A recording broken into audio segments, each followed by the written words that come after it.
Hi everyone, and welcome back to PassYourClass Dante's DSST Test Prep. I'm here today to walk you through some genuine Environmental Science DSST exam practice questions. For more than a decade, PassYourClass has been empowering students to successfully earn college credit through Dante's testing, and we're excited to share our remarkable 98% success rate among students who utilize our comprehensive study resources. Today, we'll work through challenging environmental science questions covering soil composition, population ecology, and sustainable transportation systems. These interconnected topics demonstrate how environmental science integrates physical, biological, and human systems. Let's dive into our environmental exploration. Which of the following is a solid which consists of a mixture of 40% sand, 40% silt, and 20% clay? A. Loam. B. Humus. C. Lipids. D. Sludge cake.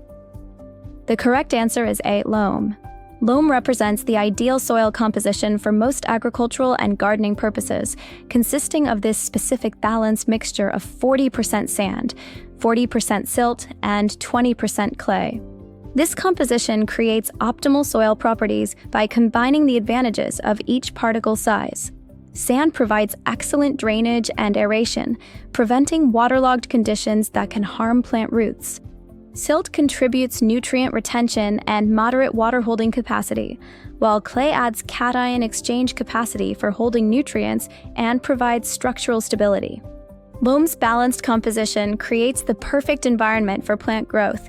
It drains well enough to prevent root rot, but retains sufficient moisture and nutrients for healthy plant development. This soil type is highly prized by farmers and gardeners because it's easy to work with, supports diverse plant life, and maintains fertility over time. Understanding soil composition is crucial in environmental science because soil health directly impacts agricultural productivity, water filtration, and ecosystem sustainability.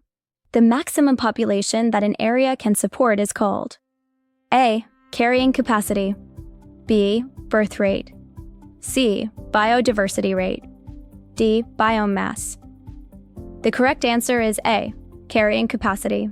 Carrying capacity is a fundamental concept in ecology that describes the maximum number of individuals of a particular species that an environment can sustainably support over time, given the available resources such as food, water, shelter, and space. This concept applies to all living organisms, from bacteria in a petri dish to deer in a forest to humans on Earth. When a population exceeds its environment's carrying capacity, the ecosystem experiences stress that typically leads to population decline through increased mortality, decreased reproduction, or migration. Environmental factors that determine carrying capacity include food availability, predation, disease, climate conditions, and human interference. Understanding carrying capacity is essential for environmental management, conservation planning, and sustainable development. It helps explain population dynamics, species interactions, and why some species thrive in certain environments while others struggle. This concept is particularly relevant today as human populations approach or exceed local carrying capacities in many regions, leading to resource depletion and environmental degradation. In what way do mass transit programs help the environment? A. Use less fuel per person. B. Emit more carbon dioxide per person. C. Emit more carbon monoxide per person. D. All of the above. The correct answer is A. Use less fuel per person.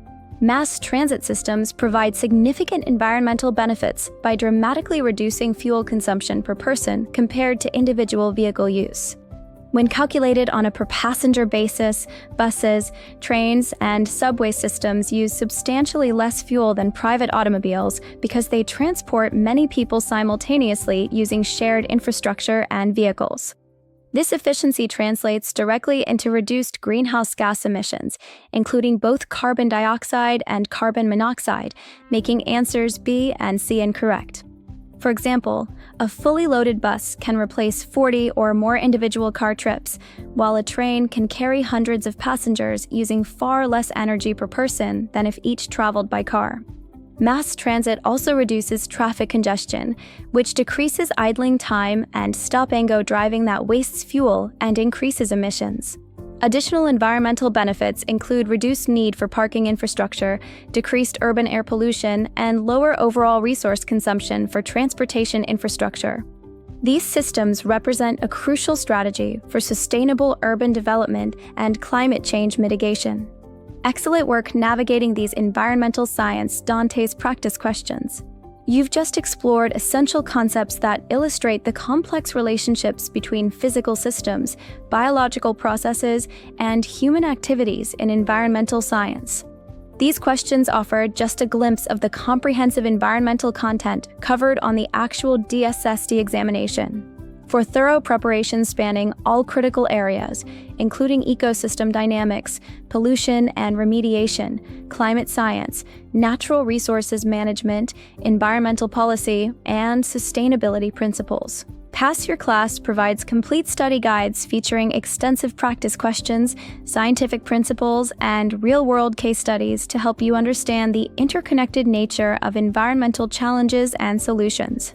Check out PassYourClass.com today to access your Environmental Science Dantes DSST study materials and join our successful student community with that impressive 98% pass rate.